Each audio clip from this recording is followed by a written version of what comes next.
Action Conference.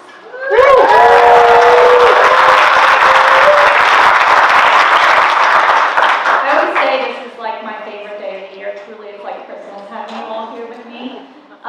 But today, of all days, I think it's important to remind ourselves that all great environmental victories have one thing in common.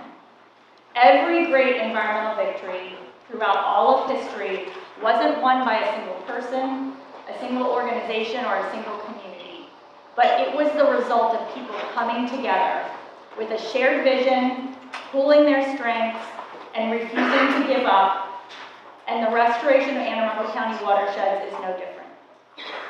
So we've been at this a while. Bay restoration movement has been going on for over 40 years. And in that 40 years, the Bay restoration movement has invested billions of dollars in science and technology and engineering and policies. But yet, even today, when it rains, our kids and our dogs can't swim in the creek. And even today, after 40 years, some of our biggest trees are overrun with English ivy. And even today, and this is the one that keeps me up at night, even today, 67% of our friends and our colleagues and our neighbors are disconnected from this environmental work. And unless and until our friends and our colleagues and our neighbors are connected to environmental work, our progress will continue to be slow and incomplete. Because remember, it's not policies or science or even funding that wins environmental victories, it's the people. But connection with people is who we are, right? Many of you in this room have been working for a long time to connect communities, to bring people together, to connect them to action. And so it is with that today we take the momentum that we have built over the last 20 years, and we're going to take it to the next level. So today, it is my pleasure to say that we are publicly launching our Watershed movement.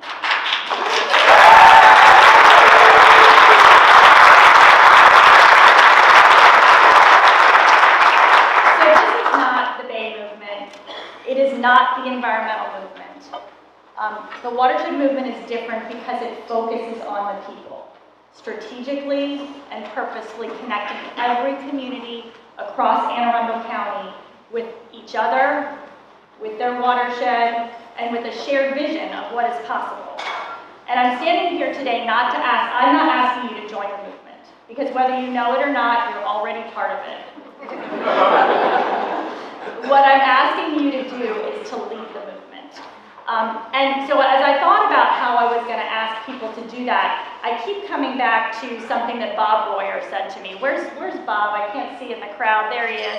For those who don't know Bob, he and his wife Karen are stewards in Severna Park, and they've done a bunch of restoration projects both in their community and at their church. And Bob said something to me a couple of years ago that I think is significant at this moment. And he said, it was after the Cattail Creek Restoration Project was completed. And he said, this project is not about reconnecting the stream with the floodplain. It is about reconnecting the kids with the creek. And that's really what Bob and Karen have done. They didn't stop when the restoration project was completed. They continued and they connected the restoration with the daily lives of the people who live in Berrywood, because it's not the engineering and that beautiful project that is going to save Cattail Creek. It is the people that live near that creek that are going to save it. And so these stories of connection are all in this room, and I was thinking about all of the connections that together we have made. And I'm thinking about Rich Hergenroder. I haven't seen Rich yet this morning, but Rich grows native flowers for altar flowers for churches at so that people can have, instead of roses or lilies, they can have Rudbeckia on their altars. And I think of Kenyatta Rowell, who is centering the voices of historic Black communities on the Broadneck Peninsula so that those communities' voices can be heard and restoration can happen. And I haven't seen her yet either, Ren Rumbles. Ren, I think of her, there she is. I think of Ren, who is making sure sure that her new community building is surrounded not by boxwoods, but by viburnum. And I'm thinking about Amira Westenberger from up at the Judy Center. She and a lot of partners that are working with Terrell to connect the communities in Brooklyn Park to nature where there is very little green space. And the last example, just Thursday, I was down in Shadyside with our Steward of the Year, Paul Rickett, and Kathleen Litchfield and Jim Foster, and they had gathered the communities that are affected by sea level rise to make sense of what's happening, to connect with resources, and to connect with each other, and it was really powerful. It was so, professionals are just that, they're professionals. Leaders really are WSA's secret sauce, and it's what makes Anne Arundel County so special. Okay, my staff and people who were advising me said I couldn't show any numbers or graphs, but you know me. So the second thing that I think why we will succeed is that people are ready. Our community deeply cares about the environment. They feel affected by pollution, and they believe that things can get better. So the Watershed movement is not about breaking through apathy. It's not about making a whole bunch of people care about what we care about, because the fact is people already care, and they're asking us to lead. And the movement is about igniting the action that is already waiting to happen. And the third reason I think that we will be successful is that the stakes are too high to fail. You know, environmental challenges today are more costly and more complex and more urgent than ever. And we have built real momentum in this room, and now we're going to take it outside of this room. So 2 years ago, we started asking ourselves some questions. We started asking ourselves, what is needed from WSA in this moment? How will WSA take what has been built and harness it for social change? So we made a plan. Many of you were involved in that plan, so thank you. And we set a goal for raising $2.5 million over 3 years so that we could build the capacity to make the Watershed movement real. And so I'm really excited to share with you that because of the enthusiasm and the generosity of over 1,300 individuals and family foundations and corporations, including many of you here, we are 71% of the way there.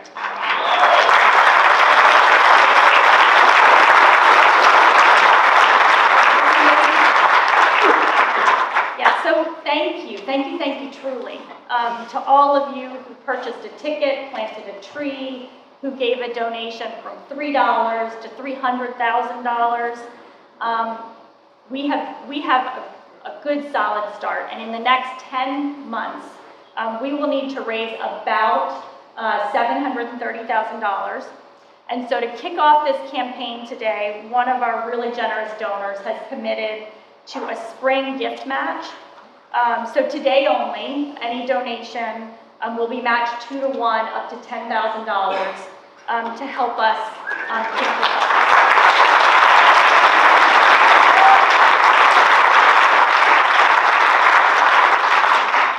So if you are inspired by this work, this is a powerful time to give. So raising funds is one thing, but here's my real ask. So my real ask is not to help us raise funds. My real ask is to help me lead the movement. So we already have an amazing group of people here in this room and beyond. And I'm asking each of you to bring someone else to the movement. So think about your neighbors. Think about your colleagues. Think about who attends your church or your mosque or your synagogue with you. Think about your colleagues or the people on your child's soccer team. So think about the groups that you're part of. And then I want you to do 3 things this year. 3 things. The first thing is, when you're out taking action, don't come alone. bring someone with you. So if you're out battling vines with Save Our Trees, or you're out joining a trash pickup with a Watershed Steward, or you're planting trees with a tree trooper, bring someone with you. And I don't mean just bring someone to WSA events, because this is way bigger than WSA. When you go out to Sally Albright's watershed walks, where Sally, she does these great watershed walks, there she is, bring someone with you. If there's extra room on the boat when you're monitoring water quality with Arundel Rivers or Severn River Association, bring someone who has never done that before. And when you and your family attend the Walk for the Woods, one of my very favorite SRLT events, bring another family with you. It's an easy way to introduce someone to the movement and help them be a part. Okay, the second thing that I want to do, and here's just one more graph, is I want you to share. I want you to share abundantly and often the resources that help people act. Not just information, but the resources that help people act. Because people change their behaviors. They take action because they hear from someone that they know and they trust and they view as an authority source. So WSA, and you are that trusted voice. At WSA, we're going to curate the messages and resources and time them so that your sharing is effective, but we need your voice. It's more powerful than any $1 million ad campaign. And so we are going to harness that together to get the word out. And then the third thing is that, and this is perhaps the most important thing I'm asking you to do this year, I'm asking you to build community. I'm asking you to bring together your friends, your colleagues, your neighbors, whoever's around, to do nothing more than take a walk or sit and watch the osprey fish.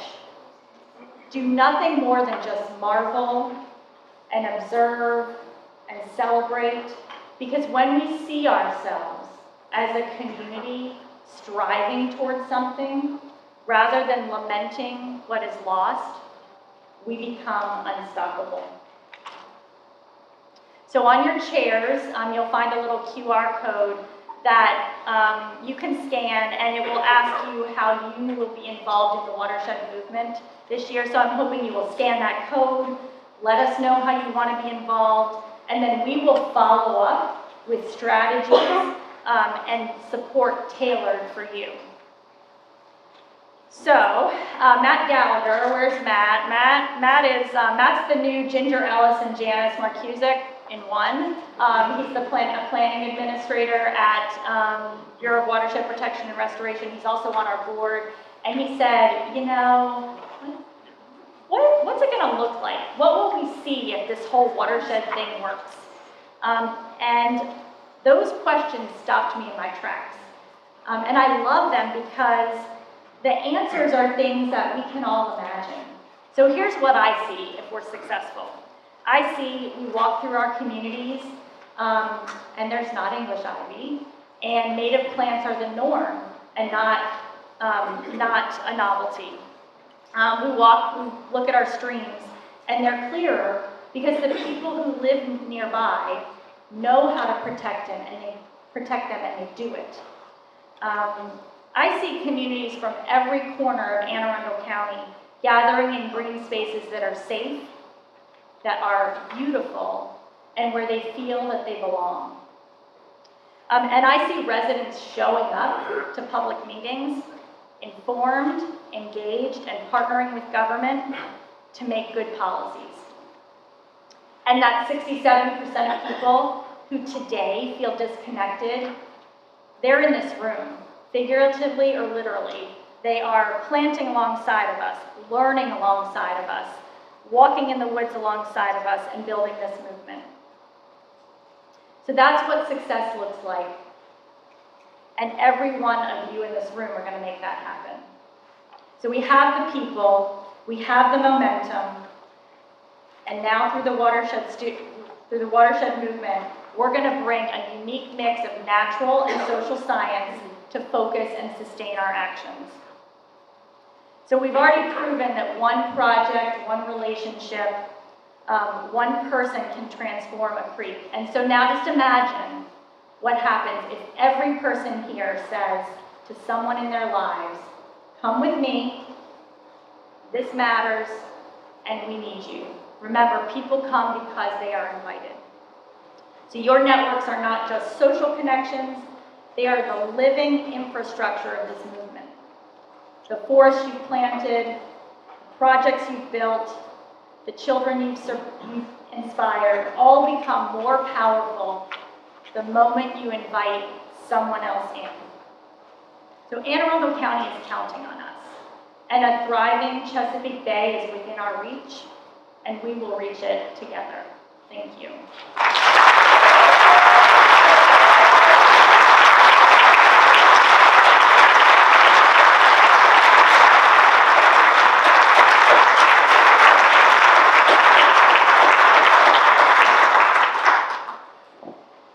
Okay, so now I have the pleasure of introducing someone who is a big fan of both the grassroots and the environment. And here in Anne Arundel County, we have been so lucky to have his leadership because he prioritizes not only science-backed restoration, but recognizes that communities are part of that environment.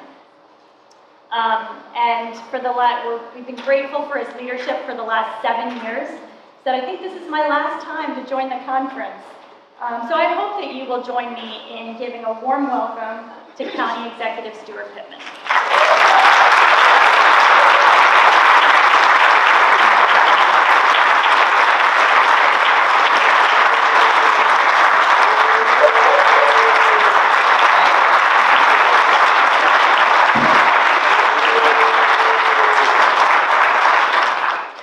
I wore my blue jeans, so I decided it was okay because we might be out there